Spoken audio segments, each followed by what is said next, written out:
Two thugs laughed as they kicked a defenseless waitress in a dark alley, telling her nobody cares about a nobody like her. But the blood drained from their faces when footsteps stopped behind them, and they turned to see the city's most feared mafia boss rolling up his sleeves. They had just made the last mistake of their lives. They didn't know the girl they were beating was Julio Malone's daughter.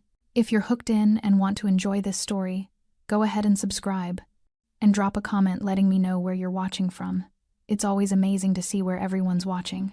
Plus, tomorrow I've got another incredible story lined up, and you definitely don't want to miss it. Alright, back to the story. The punch came before Olivia Malone even saw it.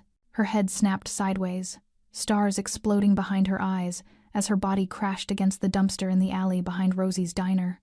The metallic taste of blood filled her mouth instantly. Big mistake, listening to conversations that don't concern you, the taller thug growled, his partner already moving to block her escape route back to the diner. Olivia's fingers scrambled against the rough brick wall, trying to push herself upright, but her legs wouldn't cooperate. Her entire body screamed danger, but no sound escaped her lips, just ragged, panicked breathing. This was supposed to be a normal Tuesday night. Close the diner at 11, walk to her car, go home. Simple. Safe. But she'd heard them talking in booth 7. Names, locations, money changing hands. And now they knew she'd heard. Please, she managed to whisper, tasting copper. I won't. The second punch cut off her words. Pain exploded across her cheekbone, and the world tilted violently. Her knees hit the pavement hard, the impact sending fresh agony shooting through her legs. The yellow uniform dress Rosie required, the one that made her feel like she was playing dress-up in someone else's life, tore at the shoulder as rough hands shoved her face first into the filthy alley floor. Nobody cares about waitresses, the shorter one laughed, his boot pressing between her shoulder blades. You think anyone's coming for you? The kicks started then. Ribs, back, shoulders. Olivia tried to curl into herself, to protect her vital organs the way her mother had taught her years ago during their one and only self-defense conversation. But there were two of them, and her body could only shield so much. Make sure she doesn't remember anything, the tall one said, his voice distant through the roaring in her ears. Through the haze of agony, Olivia thought of her father, the man she hadn't spoken to in 3 years, the man who'd left to protect her from his world, or so he'd claimed in the single letter he'd sent after her mother's funeral. I should have called him, she thought as darkness crept into the edges of her vision. Just once, just to hear his voice. That's when she heard it, the footsteps. Not running, not rushing, walking, with the confidence of someone who owned whatever space they entered. The beating stopped abruptly. Through swollen eyes, Olivia saw both men straighten, their cocky smirks fading as they turned toward the newcomer. A man in an expensive black suit stood at the alley entrance, his tattooed hands flexing slowly at his sides. Even in her semi-conscious state, Olivia recognized something in his posture, controlled violence, barely leashed. The streetlight behind him cast his face in shadow, but she could see the tension in his shoulders, the deliberate way he rolled his neck once, twice, like a fighter preparing for a match he knew he'd win. The thugs recognized it too. One took an involuntary step backward. Walk away, the tall thug tried, his voice lacking its earlier confidence. This doesn't concern you. The man in the suit took 3 steps forward, and the light finally caught his face. Olivia's breath hitched. Julio Malone, her father. He looked older than she remembered, more lines around his eyes, more gray in his dark hair, but the intensity was the same. That barely contained fury she'd seen once before, when a boyfriend had raised his voice to her at 16. The boy had apologized so profusely afterward that Olivia had been confused for days about what her father had said to him. Now she understood. Julio's gaze dropped to her battered face, and something shifted in his expression, grief and fury colliding in real time. When he looked back at the thugs, his eyes had gone completely cold.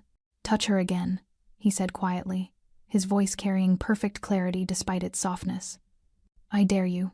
The shorter thug actually reached for something in his jacket, a weapon. Probably, but Julio moved faster than either of them anticipated. One moment he was standing 10 feet away. The next, his fist connected with the shorter man's jaw with a sickening crack. The thug crumpled. His partner lunged forward, but Julio sidestepped with practiced ease, catching the man's arm and twisting it behind his back with mechanical precision. The thug screamed, "Who sent you?" Julio's voice was conversational, almost bored. I don't. Julio twisted harder. Another scream. Who sent you? Dante Rigo, he said. The thug gasped, his words tumbling out in panic. He said she heard too much at the diner, said to make sure she couldn't talk. We didn't know she was yours. Julio released him so suddenly the man nearly fell. Now you do. Both thugs scrambled backward, the conscious one dragging his semi-conscious partner toward the alley's exit. Tell Dante, Julio called after them, his voice still eerily calm, that I'll be seeing him very soon. They disappeared into the night, their footsteps echoing frantically against pavement. Only then did Julio kneel beside Olivia, his hands still clenched into fists a moment ago, now gentle as they brushed hair from her bloodied face. "Livy," he whispered, and she heard it clearly, the crack in his armor. "I'm sorry. I'm so sorry." Olivia tried to speak, but darkness rushed up to claim her. The last thing she heard was her father's voice, raw with emotion she'd never heard from him before. "I've got you, baby girl. I've got you." Julio Malone cradled his daughter against his chest as sirens wailed in the distance, sirens he'd called himself, breaking a 20-year streak of never involving police in his business. But this wasn't business. This was Olivia. Her breathing was shallow but steady, her face a mess of blood and bruises that made his hands shake with a rage so profound it terrified even him. He'd killed men for less than this, destroyed entire operations over insults that paled in comparison to what those animals had done to his little girl. "Boss." Julio looked up to see Vincent emerging from the shadows, his second in command followed by 3 more men. They must have been trailing him standard protocol he'd implemented years ago but rarely needed. Vincent's face went pale when he saw Olivia. "Mother of God. Is that my daughter?" Julio's voice cracked on the word. "They beat my daughter." The 4 men stood frozen, shocked into silence. In 15 years of service, Vincent had never seen his boss hold anything with such tenderness. They all knew Julio had a child rumor and whispered speculation, but none had ever seen her. None had known he kept this close a watch on someone outside the organization. "Get Dr. Reeves," Julio ordered, his composure reassembling itself like armor clicking back into place. "Have him meet us at Mercy General, and I want every camera within 6 blocks of this diner pulled. Every single frame." "Already done, boss." Vincent was on his phone immediately. "And Vincent?" Julio looked up, his eyes burning with cold purpose. "Find out everything about Dante Rigo, where he sleeps, where he eats, who he loves. I want his entire life mapped out by morning." Vincent nodded once and melted back into the shadows with 2 of the men. The ambulance arrived 4 minutes later, faster than usual, because the 911 dispatcher had recognized Julio's voice and understood that delays would not be tolerated. Paramedics rushed forward with a stretcher, but Julio refused to release Olivia until they were inside the vehicle. Only then did he carefully, gently, lay her down on the white sheets that immediately began soaking up her blood. Possible concussion, broken ribs, facial trauma, one paramedic assessed quickly, checking her vitals. "Blood pressure stable. We need to move now." Julio climbed into the ambulance without asking permission. The paramedic opened his mouth to protest, caught sight of Julio's expression, and wisely remained silent. As the ambulance screamed through city streets, Julio held Olivia's hand, her small, delicate hand that used to grip his finger when she was a baby. The memory hit him like a physical blow. "She has your eyes," Maria had whispered in the delivery room, tears streaming down her face. "Promise me she'll never see the things those eyes have seen." He'd made that promise 18 years ago, and he'd kept it obsessively, ruthlessly, for 15 years. Private school in the suburbs, far from downtown, careful monitoring of every friend, every boyfriend, every teacher, money funneled through legitimate channels to ensure she never wanted for anything while never knowing where it came from. When Maria died 3 years ago, Julio had wanted to bring Olivia home, to protect her properly, openly. But Maria's final words echoed in his dying moments. "Let her be normal. Let her have the life we never could." So he'd stepped back, watched from a distance, let her believe he'd chosen his empire over her, because that pain was cleaner than the truth. He loved her too much to let his world consume her the way it had consumed him, but his protection had failed. She'd been working at that diner, a place he'd never have allowed if he'd known in a neighborhood he'd thought was safe, and those animals had put their hands on her, had beaten her unconscious in a filthy alley like she was nothing. Like she didn't have a father who would burn the entire city down to avenge her. His phone buzzed. Vincent's name flashed on the screen. "Talk," Julio answered. "Dante Rigo, 34 years old. Runs a mid-level gambling and protection operation on the south side. Been expanding aggressively the last 6 months, stepping on a lot of toes." Vincent's voice was clinical, efficient. "He's got connections to dirty cops, a few city councilmen. Thinks he's untouchable. Why Olivia? Best we can figure?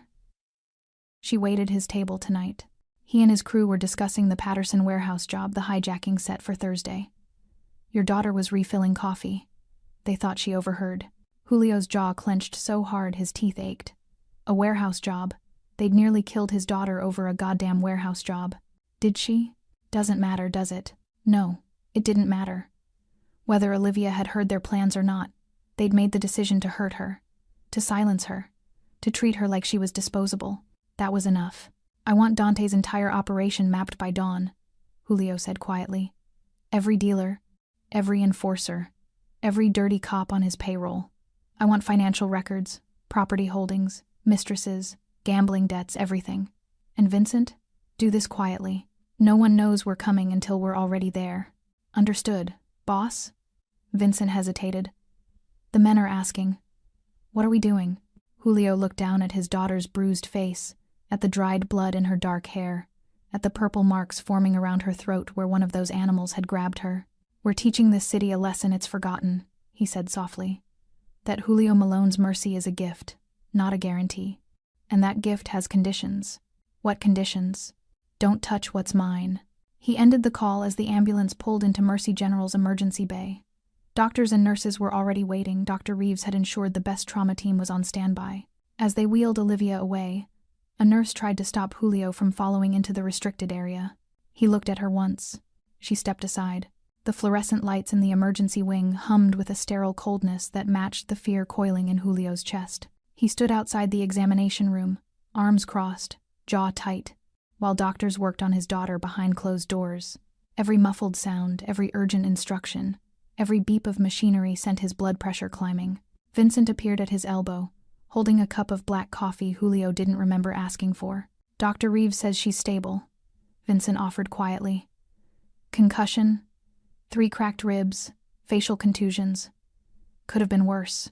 Could have been nothing, Julio snapped, then immediately regretted his tone.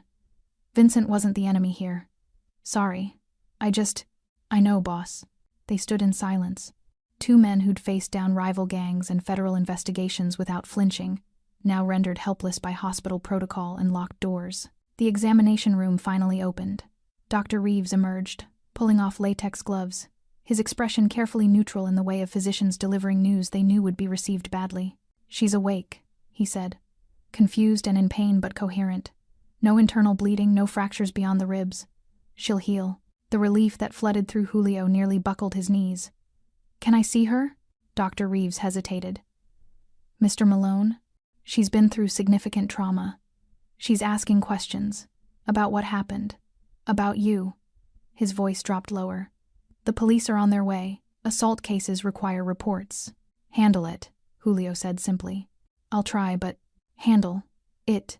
Dr. Reeves nodded, recognizing the tone that ended discussions, not started them. Room 347. But Julio? Gently. She's scared. Julio moved past him without responding. Room 347 was private, the best Mercy General offered, with windows overlooking the city lights. Olivia lay in the hospital bed, her face a topography of bruises, an IV line running into her left arm. Her eyes were closed, but he could tell from her breathing she wasn't asleep. Livy, he said softly. Her eyes opened, those hazel eyes so much like her mother's, and focused on him with an intensity that made him feel exposed in ways gun battles never had. You came, she whispered, her voice rough from screaming earlier. Of course I came. Why? The question cut deeper than any blade. You haven't called in 3 years. Haven't visited. I thought. Her voice cracked. I thought you didn't want me anymore. Julio moved to her bedside, his large frame seeming too big, too dangerous for the delicate machinery of healing surrounding her. He wanted to hold her hand but wasn't sure he had the right. I never stopped wanting you, he said, each word pulled from somewhere deep and painful. Your mother made me promise to keep you away from my world, from what I am. I thought distance would protect you. Distance? Olivia's laugh was bitter, broken. I lived in fear that you'd forgotten about me, that I didn't matter enough for even a phone call on my birthday. I called. She blinked. What? Every birthday. Every Christmas. I called the diner, pretended to be a customer, just to hear your voice. Julio's hands clenched at his sides. I paid your rent through a management company, made sure you had shifts when tips were good. Had people watching to make sure you were safe. Olivia stared at him, processing. The landlord who never raised rent. Works for me.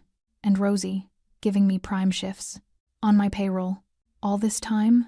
Her voice trembled with something between anger and anguish. You were there, watching, but never just being my father? I was trying to be your father. Just from far enough away that my world wouldn't touch yours. He finally reached out, carefully taking her hand. I failed. I'm sorry.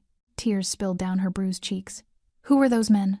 Why did they made a mistake, Julio said, his voice hardening. They thought you overheard something you shouldn't have. They thought silencing you was acceptable. Were they right? Did I hear something? Doesn't matter now.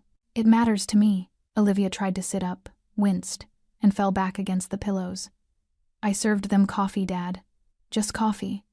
And they almost killed me over it. What kind of world do you live in where that makes sense? The word Dad hit him like a confession. She hadn't called him that since before Maria died. A world I never wanted you to know, he admitted. But now that you do. A sharp knock interrupted them.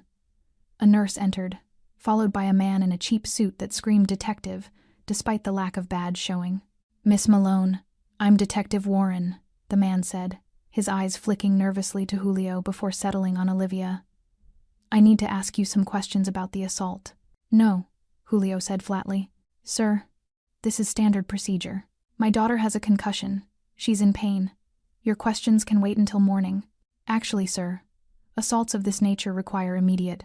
Julio stood, his full height and presence filling the room with unspoken threat. Detective Warren, you're going to leave this room. You're going to file a report that says my daughter was attacked by unknown assailants. And tomorrow, when she's rested, you'll come back with better timing and worse odds of annoying me. Warren's face flushed. Are you threatening an officer of... I'm stating facts. Julio pulled out his phone, dialed, and handed it to the detective. Here. Captain Morrison wants to talk to you. Warren's flush deepened, but he took the phone. Whatever he heard in the next 30 seconds drained the color from his face entirely. He handed the phone back, muttered something about following up tomorrow, and practically fled.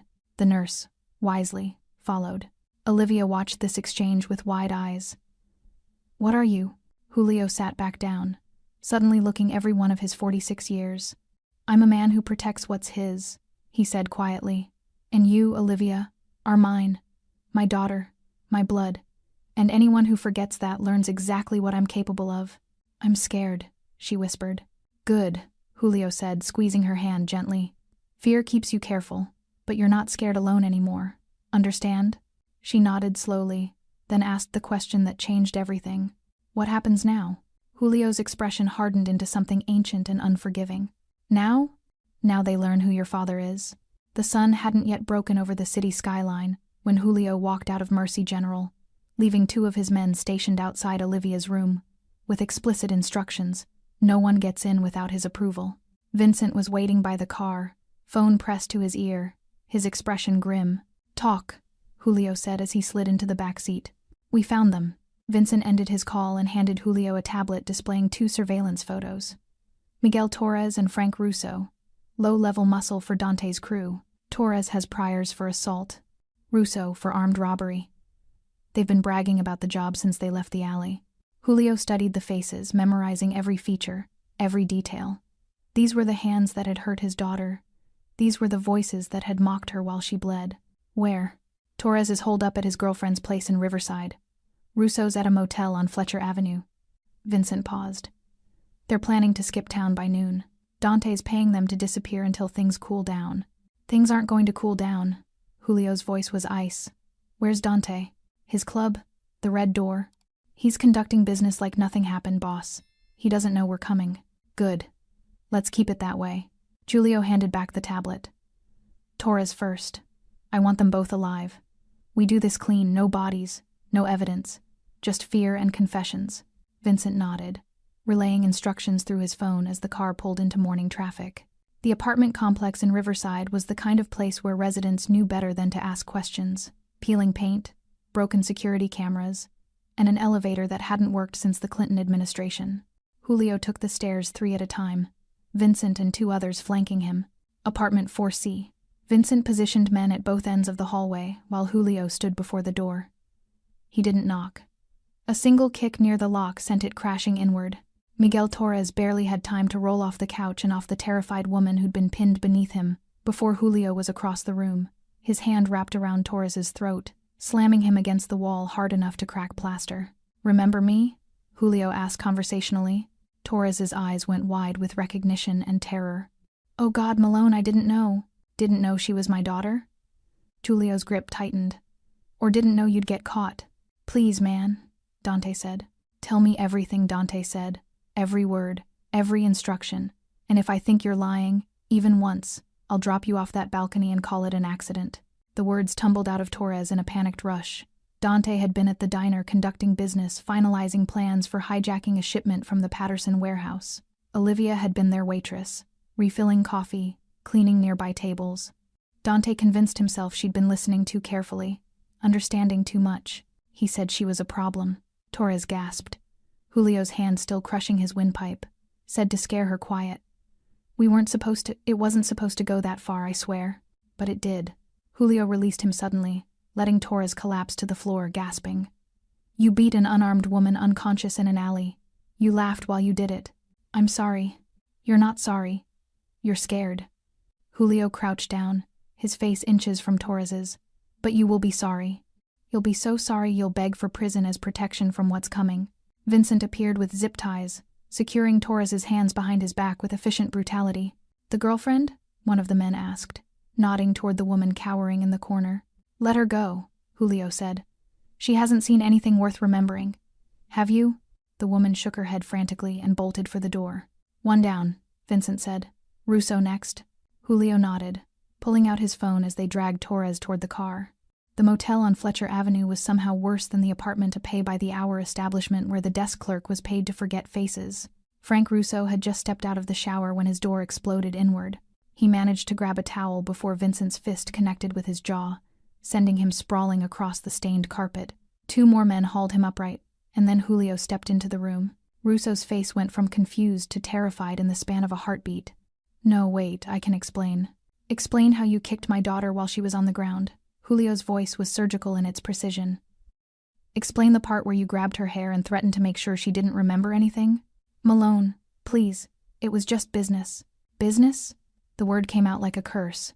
Julio crossed the room in 2 strides, grabbing Russo by the throat and slamming him into the mirror. Glass shattered. "My daughter's face looks like a war zone. 3 cracked ribs. A concussion. That's not business. That's personal." Dante ordered it. It was all Dante. "I know." Julio released him, stepping back as Vincent moved in with more zip ties. "That's why you're still breathing. You're going to tell the police everything, every detail. You're going to describe exactly what Dante told you to do, and why. He'll kill me. He'll try." Julio's smile was colder than his anger, but he's going to be too busy worrying about what I'm going to do to him. "And Russo? What I'm going to do to Dante will make prison look like paradise." Within 20 minutes? Both Torres and Russo were secured in a warehouse on the east side, the same warehouse where Julio had conducted hundreds of interrogations over the years. But this time felt different. This time, it wasn't business. Julio stood before them, 2 men zip-tied to chairs, their faces already swelling from the collection process. "Last chance," he said quietly. "Tell me everything about Dante's operation. Every location, every corrupt cop, every politician he's bought. Give me his empire on a silver platter, and maybe you'll live to see retirement in a federal prison." Torres broke first, then Russo, their confessions tumbling over each other in desperate competition. Vincent recorded everything. When they were done, Julio made a single phone call. "Captain Morrison, I have 2 men who want to confess to assault and battery. They have information about Dante Rigo you'll find very interesting." He paused. "Yes, I'll deliver them personally. 1 hour." He ended the call and looked at Vincent. "Prepare the men. Tonight, we visit the Red Door. How many should I bring?" Julio's expression was carved from stone. "All of them." The Red Door nightclub pulsed with bass-heavy music and red neon that painted everything in shades of blood and shadow. It was Dante Rigo's kingdom, or at least, that's what he told himself as he sat in the VIP section, surrounded by sycophants and muscle. Dante was a big fish in a small pond who'd convinced himself he was a shark. At 34, he'd built a respectable mid-tier operation, through aggression and opportunism, filling power vacuums left by smarter men who'd moved on or died. Protection rackets, illegal gambling, loan sharking, nothing sophisticated, but profitable enough to fund his lifestyle and his ego. Tonight, he was celebrating. "To expansion," he announced, raising his glass of overpriced scotch. His 5 closest men echoed the toast, though their smiles seemed forced. "Patterson Warehouse Thursday night. 3 million in electronics. We hit it clean. We're set for the year." "What about the waitress?" one of them asked hesitantly. Dante waved dismissively. "Torres and Russo handled it. She's probably still in the hospital crying to nurses who don't care. Problem solved." What Dante didn't know, what his arrogance wouldn't let him see, was that his empire was already crumbling.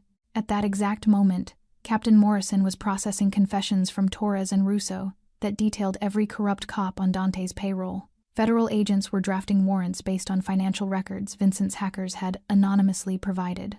And 3 city councilmen who'd accepted Dante's bribes were receiving polite visits from men who suggested immediate resignations might be healthy. But Dante, insulated by ego and ignorance, drank his scotch and planned his future. His phone buzzed. Unknown number. He almost didn't answer, but something, instinct or fate, made him accept the call. "Dante Rigo?" The voice was unfamiliar, cold, professional. "Who's asking?" "Someone who wants you to look at the front door of your club. Right now." Dante's gut clenched. He stood, pushing through the VIP section toward the balcony overlooking the main floor. Below, the crowd continued dancing, oblivious, but at the entrance, the bouncer was talking urgently into his radio, his face pale. "What am I looking at?" Dante demanded into the phone. "Your future, or lack thereof." The front doors opened. Julio Malone walked in. Not rushed, not aggressive, just walking, his black suit immaculate, his tattooed hands loose at his sides. Behind him, Vincent and 15 others filed in with the precision of soldiers spreading out, covering exits, their presence turning the club's energy from celebration to dread in seconds. The music died mid-beat. Someone had cut the sound system. In the sudden silence, Julio's footsteps echoed like gunshots as he crossed the dance floor toward the stairs leading to VIP. "Jesus Christ," Dante whispered, his scotch glass slipping from nerveless fingers and shattering on the floor. "That's Julio Malone." "Yes," the voice on the phone confirmed. "And he's coming for you. Goodbye, Mr. Rigo." The line went dead. Dante's men moved to intercept, but one look at Julio's face, that expression of controlled fury that had made him a legend, and they stepped aside. These were professional criminals. They knew the difference between a job and a suicide mission. Julio climbed the stairs with the patience of inevitability. Dante backed up until his spine hit the bar. "Look, Malone, whatever you heard, I heard you ordered 2 animals to beat my daughter unconscious." Julio's voice was conversational, which somehow made it more terrifying. "I heard you thought a waitress overhearing your amateur hour warehouse plans was worth attempted murder." The blood drained from Dante's face. "Your daughter?" No, man, I didn't know." "You didn't ask." Julio stopped 3 feet away, close enough that Dante could smell his cologne, expensive, understated, the scent of a man who didn't need to prove anything. "You saw a young woman trying to earn an honest living, and you decided her life was worth less than your paranoia. It was a mistake." "Yes, it was." Julio glanced around at Dante's men, all of whom were suddenly very interested in their shoes. "Your mistake. And you know what happens to men who make mistakes in my city?" Dante tried to swallow, but his mouth was desert dry. "Your city? Oh, did you think this was neutral territory?" Julio's smile was razor thin. "Did you think because I've been quiet the last few years that I'd disappeared, that my name didn't still mean something? I swear, Malone, I'll make it right." "You can't." Julio leaned in closer. "My daughter has 3 cracked ribs.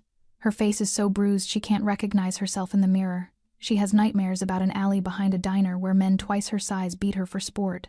You can't make that right." "Then what do you want?" "Everything." Julio straightened, adjusting his cufflinks with casual menace. "Your operation, your assets, your reputation. I want it all dismantled, brick by brick, until there's nothing left but a cautionary tale other idiots can learn from." Dante's last shred of bravado surfaced. "You can't just have protection cops, politicians." "Had," Julio corrected, past tense. "Torres and Russo are singing beautiful harmonies to Captain Morrison right now.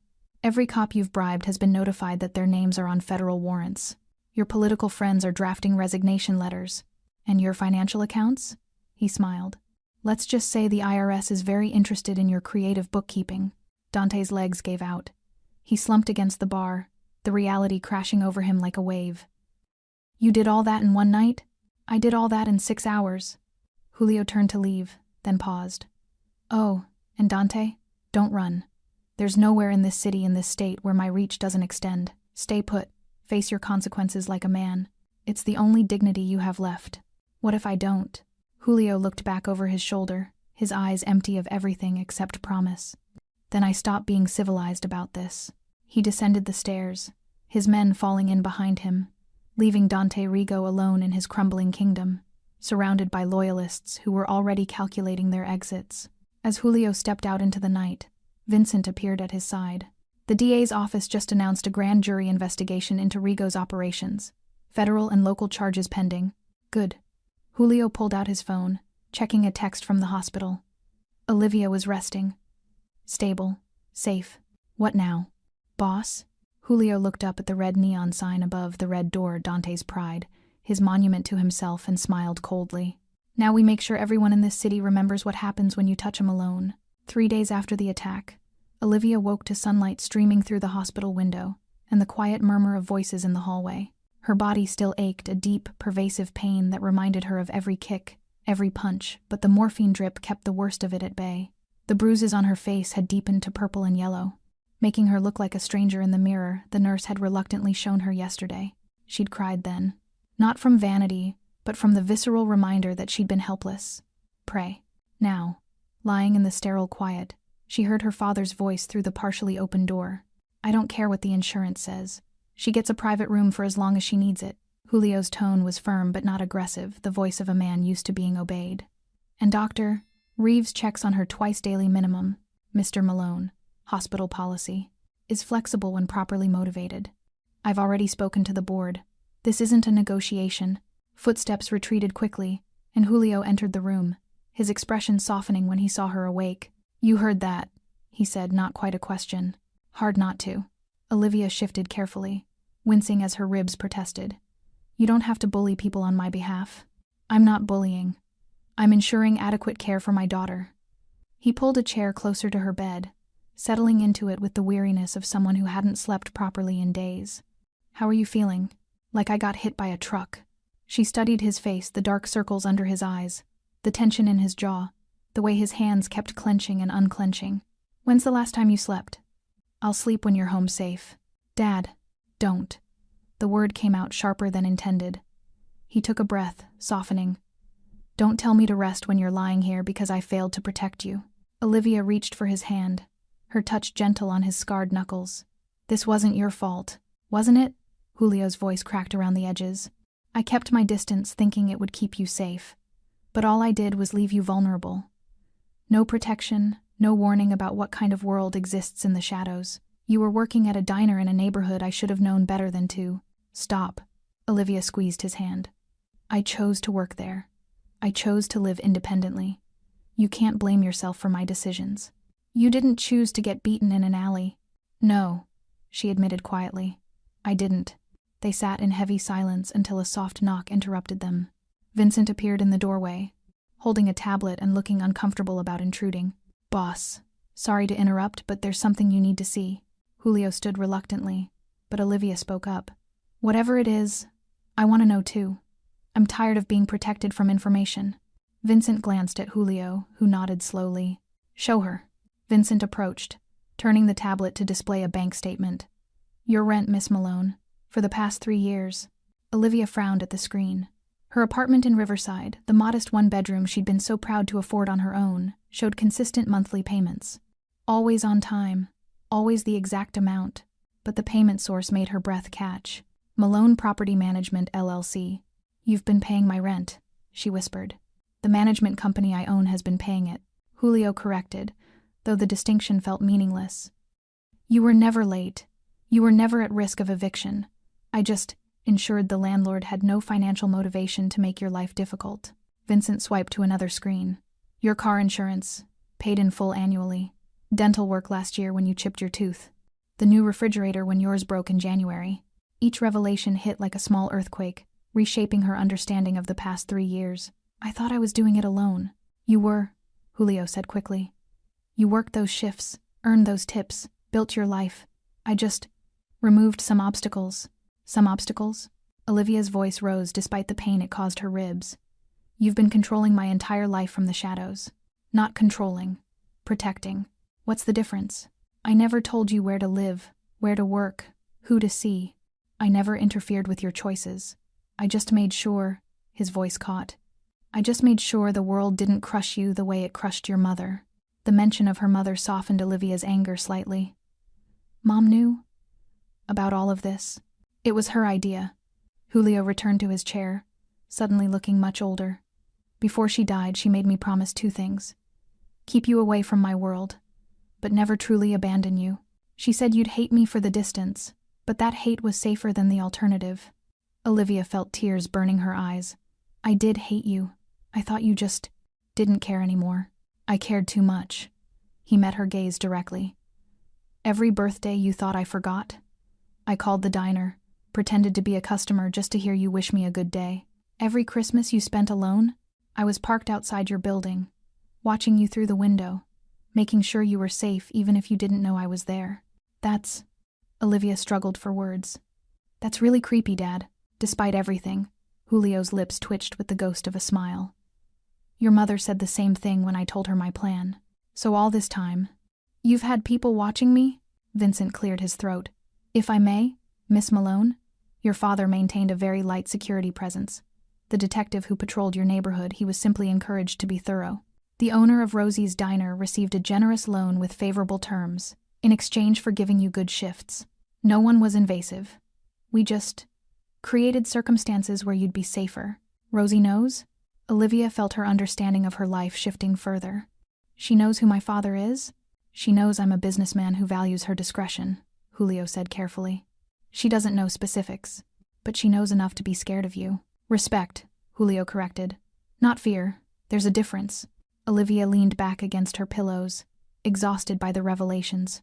I don't know how to feel about any of this. You don't have to decide now. Julio stood, gently brushing a strand of hair from her bruised forehead. Rest. Heal. Be angry with me if you need to. But know this, Livy. I would do it all again. Every secret, every hidden protection, every moment of watching from the shadows. Because you're alive, and you're here, and that's all that matters to me. What happens now? She asked softly. With Dante, with those men, with everything. Julio's expression hardened into something cold and final. Now? Now they face consequences, and you never have to be afraid again. While Olivia healed in her hospital room, Dante Rigo's world collapsed with methodical precision. It started with the money. At 6:47 a.m. on the 4th day after the attack, federal agents seized 3 of Dante's offshore accounts he'd thought were untraceable, buried under shell corporations and false names. 2 hours later, the IRS froze his domestic holdings, pending investigation into tax evasion charges that carried a 15-year minimum sentence. By noon, Dante's lawyer, the expensive one who'd kept him out of prison for a decade, called to inform him their retainer had been exhausted and he wouldn't be continuing representation. Nothing personal, the lawyer said, his voice tight with barely concealed fear. But I've been advised that representing you further would be inadvisable for my health. Dante knew exactly who had done the advising. His phone rang constantly now, panicked lieutenants reporting that their dealers were getting arrested. Their protection rackets were crumbling. Their bookies were disappearing. The corrupt cops who'd looked the other way for years were suddenly unreachable. Their phones disconnected. Their loyalty evaporated like morning dew. In 72 hours, Julio Malone had dismantled an empire that took Dante 5 years to build. And he'd done it without firing a single shot. Vincent stood in Julio's office, a legitimate office in a downtown building, far from the stereotypical backroom operations delivering the daily report. Dante's trying to reach out, Vincent said, scrolling through his tablet. 8 calls in the last hour. He wants to negotiate. There's nothing to negotiate. Julio signed a document transferring ownership of one of Dante's former properties, a warehouse that would now house a youth community center. Poetic justice.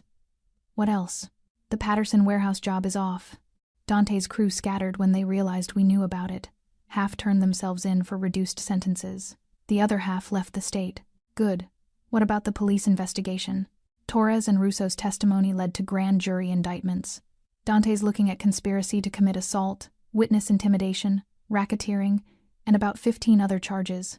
DA says it's the easiest case she's prosecuted in years. Vincent paused. There's something else. Julio looked up, reading concern in his second-in-command's expression. Dante's desperate, cornered. We've taken everything from him except his freedom.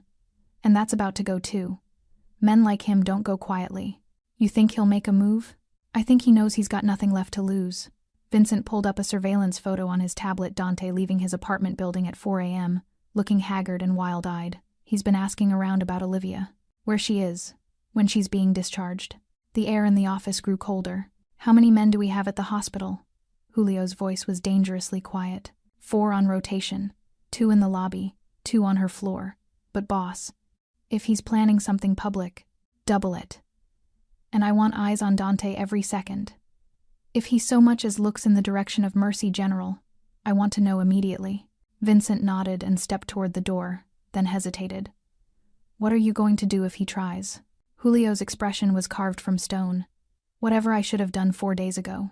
Dante Rigo sat in his stripped-down apartment, everything of value already seized by federal agents, and stared at the single photograph in his hand, Olivia Malone, pulled from her social media before she'd locked down her accounts. She didn't look like someone who'd destroy a man's life. Just a young woman with her mother's smile, unaware of the power her last name carried. But she was the reason his empire was dust. She was the reason his money was gone, his connections severed, his future a prison cell. And Julio Malone, the ghost who'd emerged from retirement, had done it all for her. Dante's hands shook as he loaded bullets into a revolver he'd hidden from the raids. Cheap, untraceable, purchased years ago for emergencies. This qualified as an emergency. He'd lost everything trying to silence one waitress. Maybe if he finished the job, Julio would respect the conviction. Maybe they could negotiate then, one professional to another. Or maybe Dante was so far beyond rational thought that survival instinct had been replaced by spite. He stood, pocketed the gun, and headed for the door. Boss! Vincent's voice crackled through Julio's phone 20 minutes later. Dante just left his apartment, armed, heading east toward the hospital. Julio was already moving, grabbing his jacket. Alert the team. No one approaches Olivia's room except me. And Vincent? Don't let him inside. I don't want my daughter seeing any more violence. What about Dante? I'll handle him personally. The drive to Mercy General took 8 minutes, 8 minutes where Julio's mind played through scenarios, contingencies, the exact words he'd use before ending this. He'd avoided violence his entire career when possible, preferring the surgical precision of financial and political pressure. But some men only understood one language. Dante Rigo had just proven he was one of them. Julio arrived as Dante's car pulled into the parking garage. 4 of his men were already in position, hidden but ready. Dante emerged from his vehicle, one hand inside his jacket where the gun would be, his movements jerky with adrenaline and desperation. He made it 15 feet before Julio stepped out from behind a concrete pillar. That's far enough. Dante spun, his hand moving toward the weapon, but froze when he saw Julio standing alone, unarmed, completely calm. You took everything from me. Dante spat, his voice raw. My business, my money, my reputation. You did that yourself, Julio interrupted quietly. The moment you decided my daughter's life was disposable. She's just a waitress. She's my daughter. Julio took 1 step forward, and Dante instinctively stepped back. And you're a small man who mistook my absence for weakness. That was your first mistake. Trying to kill her was your second. And coming here, to finish what you started? Another step. That's your last. Dante pulled the gun, his hands trembling so badly the barrel wavered. Stay back. Put it down, Dante. You're not a killer. You're a middle manager who got too ambitious. I'll do it. 4 red laser dots appeared on Dante's chest simultaneously, Vincent's men with precision rifles from 3 different angles. Dante looked down at the dots, then back at Julio, reality finally penetrating his desperation. You never had a chance, Julio said softly. Not against me, not in this city. I gave you the mercy of legal consequences, prison, a chance at eventual freedom, but you came here, to my daughter's hospital, with a gun. His eyes went dead. That mercy just expired. Dante's gun clattered to the concrete as his legs gave out. He fell to his knees, broken completely. Please, he whispered. Please, I'm sorry. Julio looked down at the pathetic figure before him and felt nothing but cold satisfaction. Captain Morrison? Yes, he's here, armed, threatening. My men have him secured. He paused, listening. No, he won't be a problem anymore. As police sirens wailed in the distance, Julio walked past Dante without another glance, heading inside to check on the only person who mattered. His daughter was safe, and the monster who'd threatened her would spend the rest of his life in a cage, haunted by the memory of how completely Julio Malone had dismantled him. 5 days after the attack, Dr. Reeves signed Olivia's discharge papers with a stern warning about rest, physical therapy, and avoiding stressful situations. Olivia almost laughed at that last part. Her entire life had become a stressful situation. She sat on the edge of the hospital bed, dressed in clothes Vincent had thoughtfully purchased, soft yoga pants, and an oversized sweater that didn't press against her healing ribs. Her reflection in the bathroom mirror still showed a stranger, yellow-green bruises fading around her eyes, a split lip nearly healed, but the fear in her gaze hadn't quite disappeared. Ready? Julio stood in the doorway, holding a small bag containing her belongings, her phone, keys, and the torn remains of her work uniform that she'd asked them to keep for reasons she couldn't quite articulate. I don't know, Olivia admitted. Am I going back to my apartment? That's your choice. But I'd prefer you stay somewhere with better security. At least until the trial. Your place? Julio hesitated, and in that pause, Olivia saw uncertainty, something she'd never associated with her father before.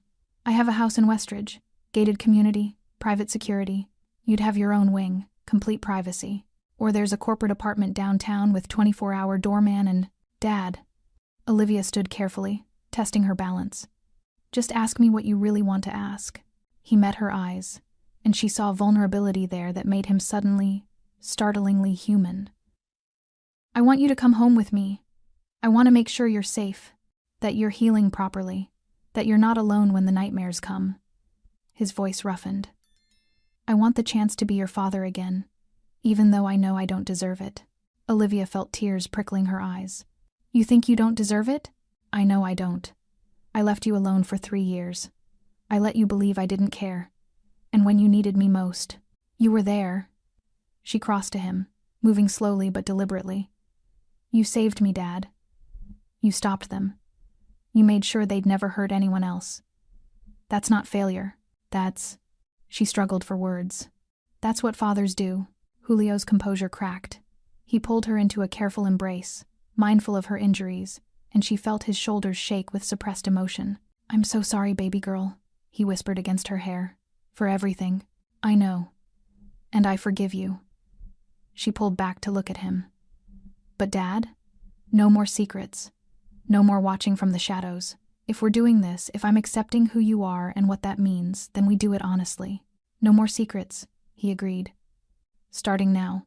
The drive to Julio's house took 40 minutes through morning traffic.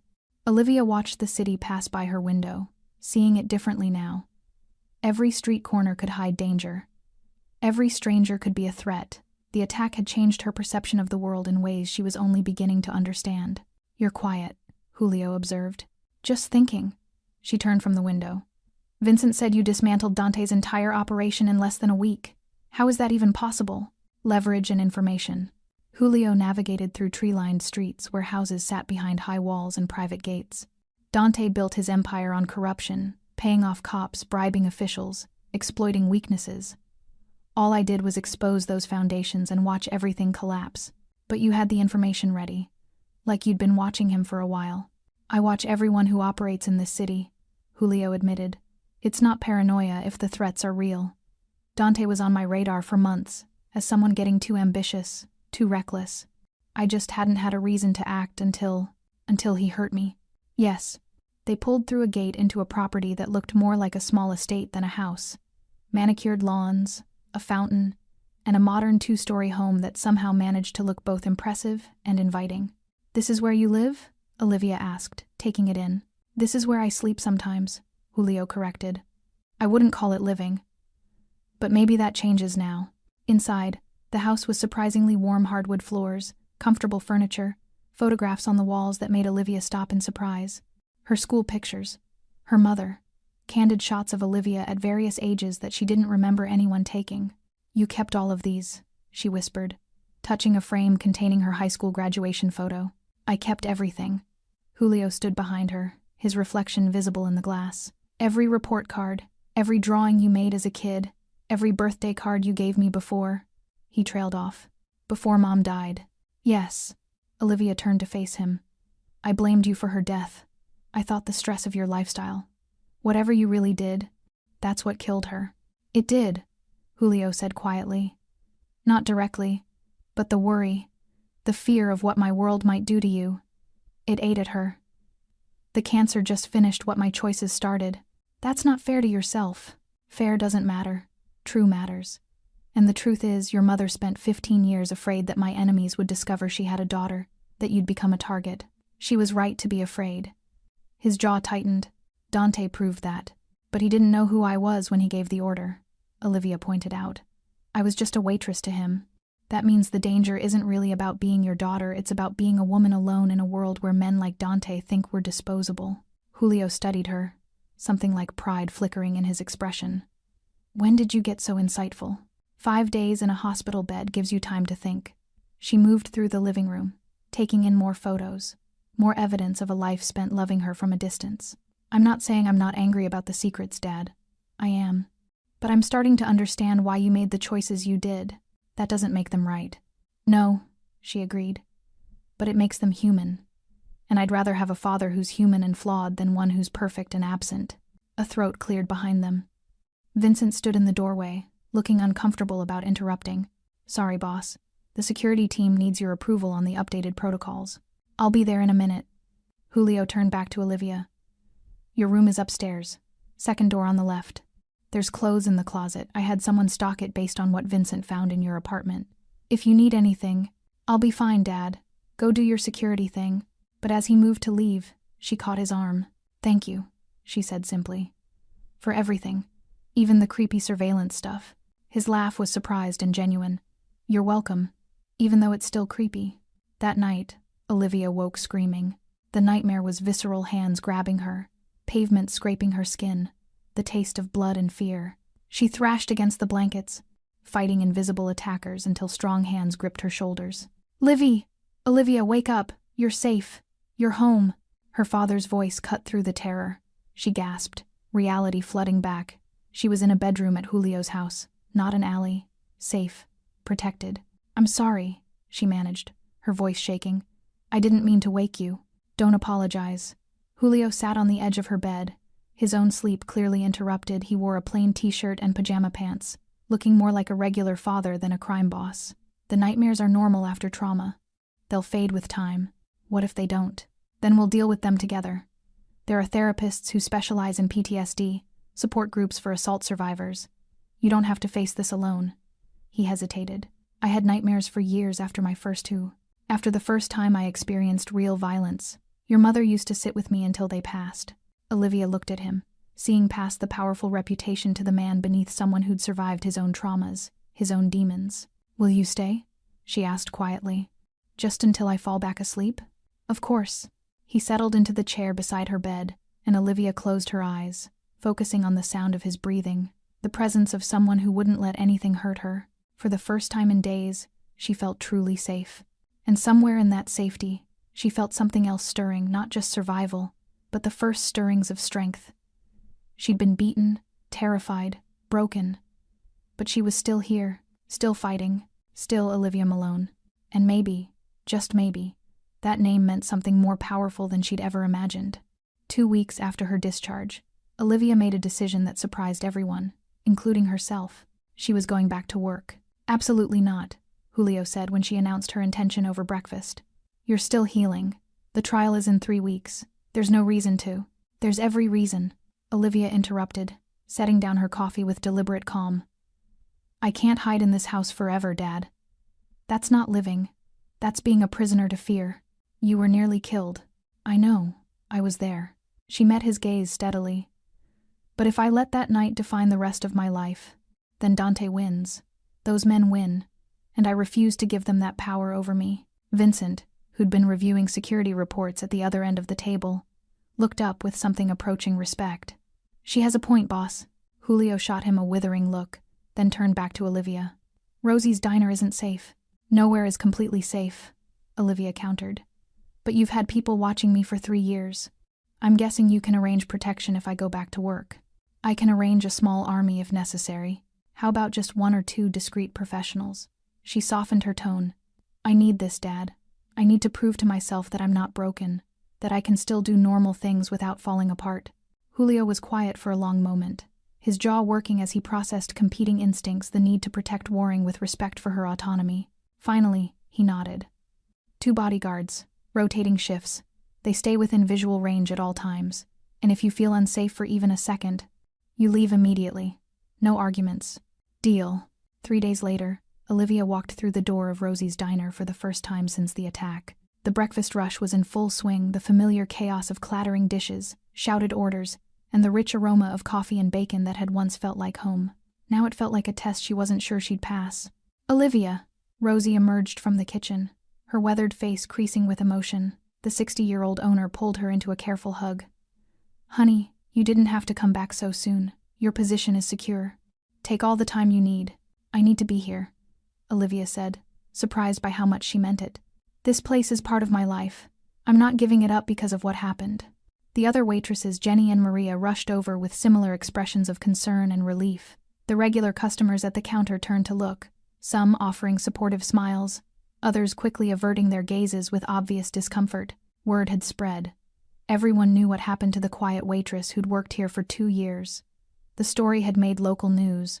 Woman attacked outside diner. Suspects arrested. What the news hadn't reported was who her father was, but the neighborhood knew. Rumors had a way of traveling faster than facts. Table 7, Rosie said gently, handing Olivia an order pad. Just like before. Take it slow. Olivia tied on her apron, a new one, since her old uniform had been torn beyond repair, and approached the corner booth. An elderly couple she recognized ordered pancakes and coffee with warm smiles that told her they were rooting for her recovery. The first hour was harder than she'd anticipated. Every time the door opened, her heart jumped. Every sudden movement in her peripheral vision made her flinch. Her hands trembled slightly as she poured coffee, and she had to force herself to breathe through the waves of anxiety. But she didn't leave. During her break, she stepped into the alley behind the diner, the same alley where she'd nearly died. 2 men stood at strategic positions, watching without watching, their presence both comforting and unsettling. Vincent's professionals. Olivia walked to the spot where she'd fallen, where blood had stained the pavement before rain washed it away. Someone had placed flowers there, a small memorial to violence survived. She stood there for a full minute, letting the memories wash over her without drowning in them. You okay, miss? One of the bodyguards had moved closer, concern evident despite his professional demeanor. Yeah, Olivia said, and realized she meant it. I'm okay. By the end of her shift, exhaustion pulled at her bones, but she felt something else too: pride. She'd done it. She'd returned to the scene of her trauma and reclaimed it as just another place, not a monument to fear. As she untied her apron in the break room, Rosie appeared with an envelope. Your tips for today, the older woman said. But Olivia, there's something you should know. Business has been different since you came back. Different how? Better. People are coming in specifically because they heard you're working again. They want to support you, show solidarity. And, Rosie hesitated, there are rumors about who your father is. Some people are coming out of curiosity, but others are coming because they respect what it means to survive, to fight back. Olivia opened the envelope and stared at the amount inside, triple her usual take. Tips from strangers who'd come to witness her return, to be part of her story of survival. They're not just customers anymore, Rosie continued. They're witnesses to your strength. The whole neighborhood is talking about Olivia Malone, the waitress who refused to be broken. The name hit her differently now. Malone. For so long, she'd thought of herself as just Olivia, separate from her father's legacy, distant from whatever power that name carried.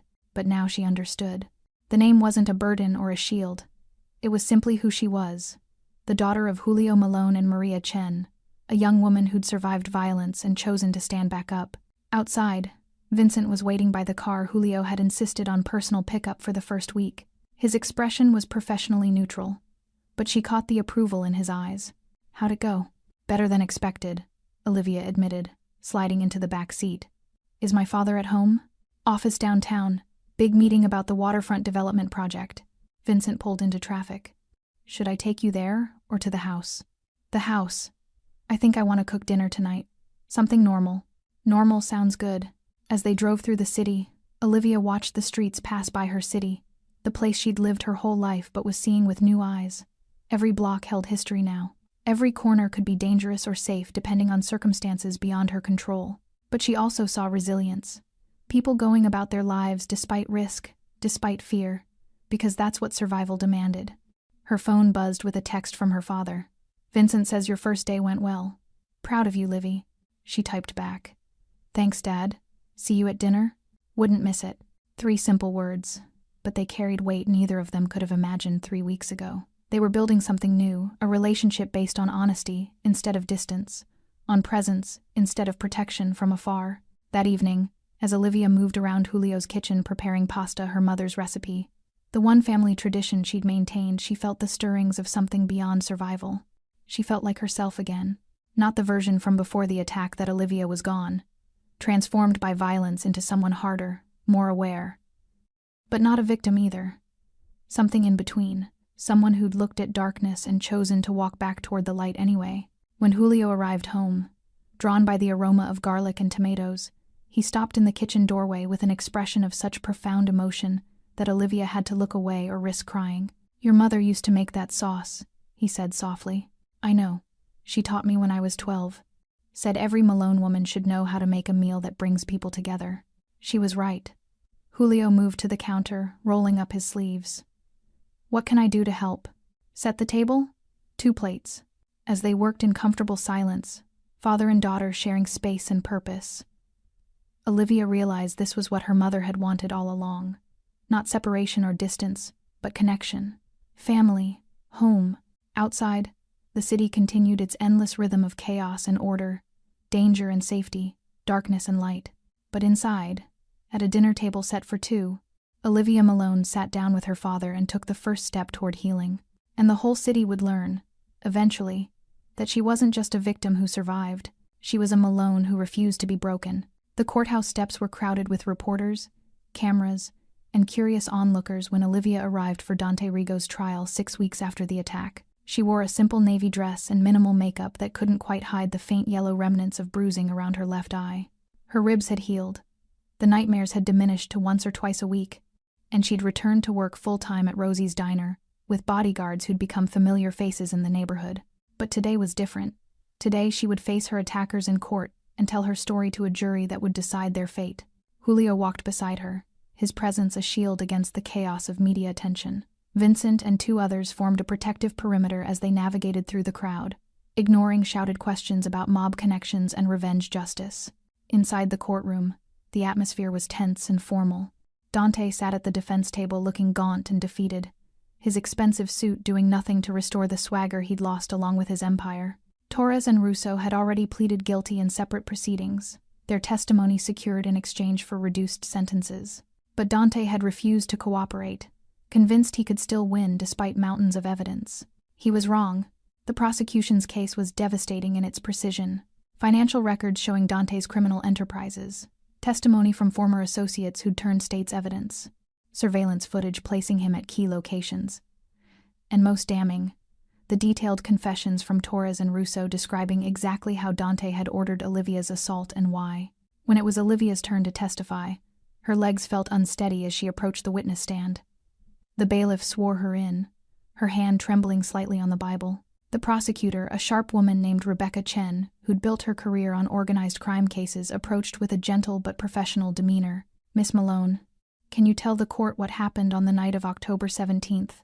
Olivia took a breath and began speaking. The words came easier than she'd expected. Clinical details about her shift at the diner, about overhearing conversations she didn't fully understand, about closing alone and walking toward her car.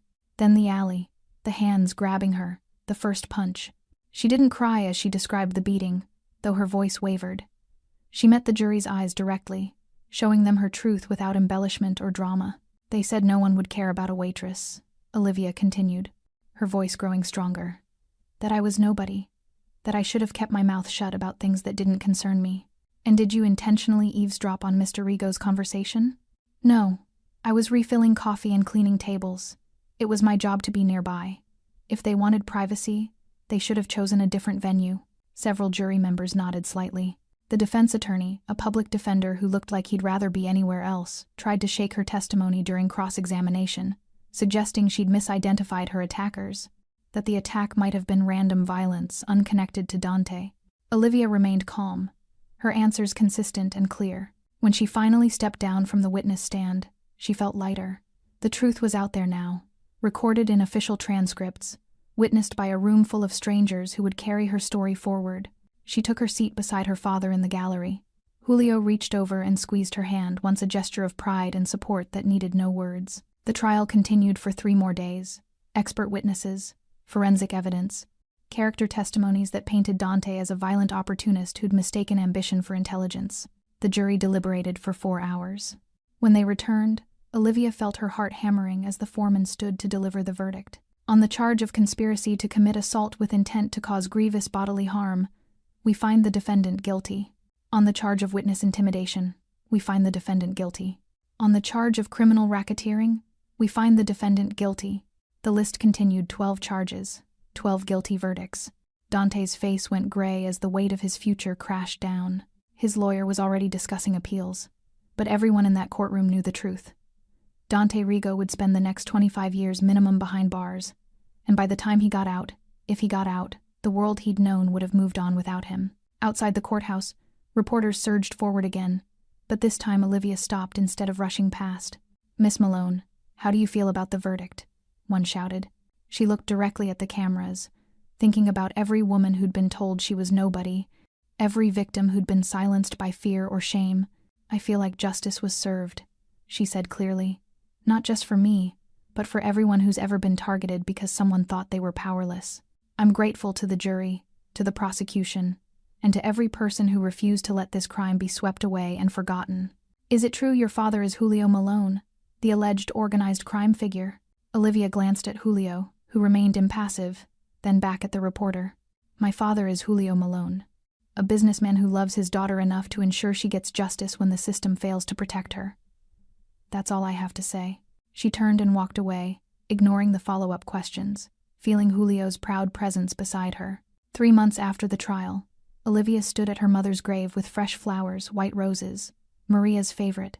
The headstone was simple: Maria Chen Malone, beloved wife and mother, 1978 to 2022. Julio stood beside her, his hands in his coat pockets against the autumn chill. "I've been thinking about what Mom said before she died," Olivia began, her voice quiet.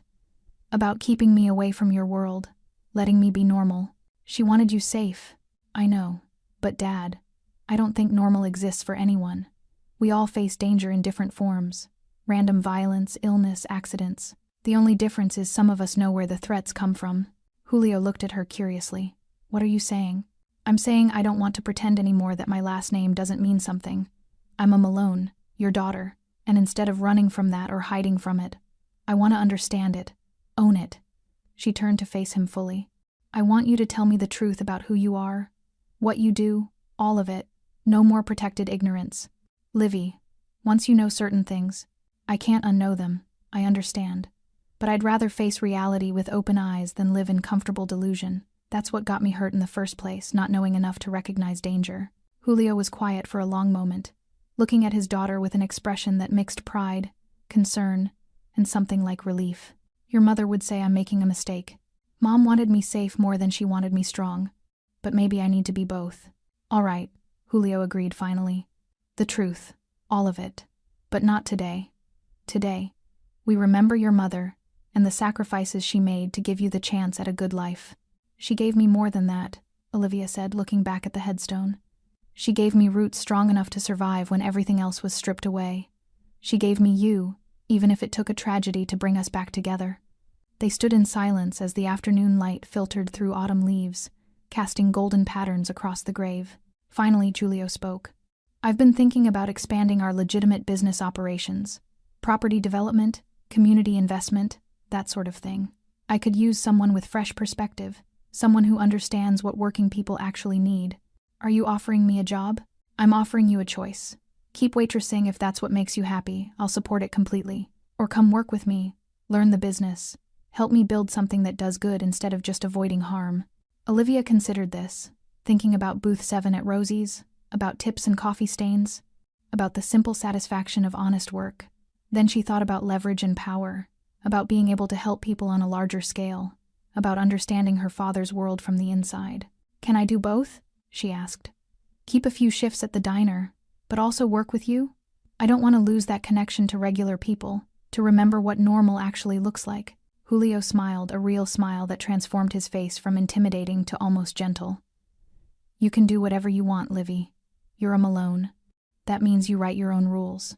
As they walked back toward the car, Olivia felt the final pieces of her new identity settling into place.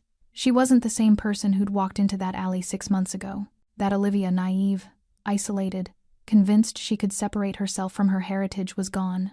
In her place stood someone harder but not cruel, aware but not paranoid, strong enough to accept help and brave enough to offer it.